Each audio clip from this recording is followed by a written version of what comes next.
I have to say that we were a little disappointed in the reaction of the Colombian government, which apparently expressed heartfelt condolences on the loss of lives in Pakistan after the Indian strikes, rather than sympathizing with the victims of terrorism. We will say to our friends in Colombia, there can be no equivalence between those who dispatch terrorists and those who resist them.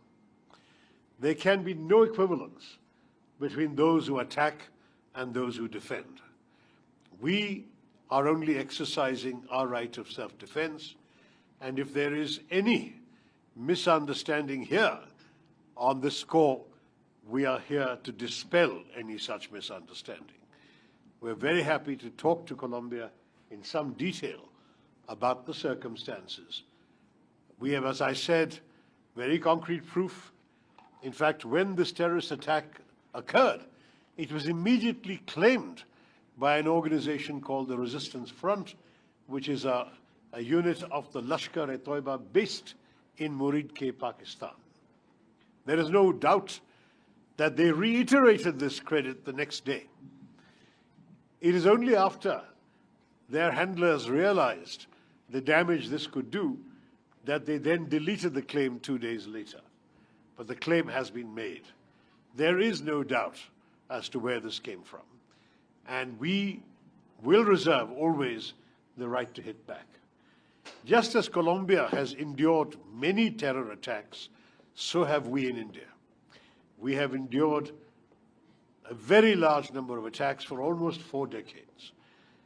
Frankly, it is now very well established that Pakistan has been breeding the monsters of terrorism for a very long time for their own purposes. We all know that when Osama bin Laden was being hunted around the world, it was Pakistan that gave him shelter. The Americans found him in a safe house in an army, near an army base in a cantonment city.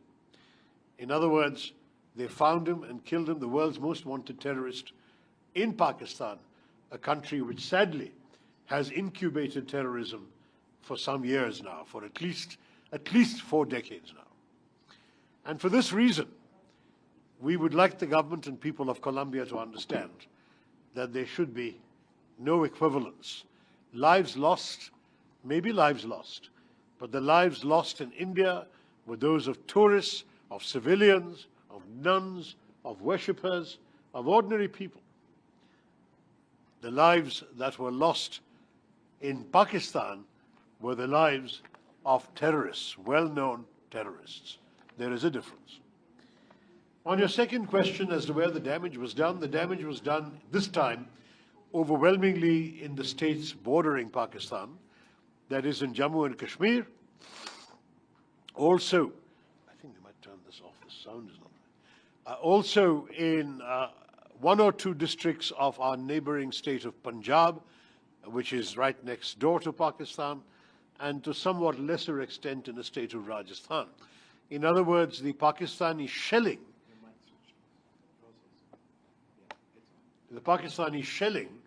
was particularly affecting our border states, and these states took the burden of having to thwart the missiles.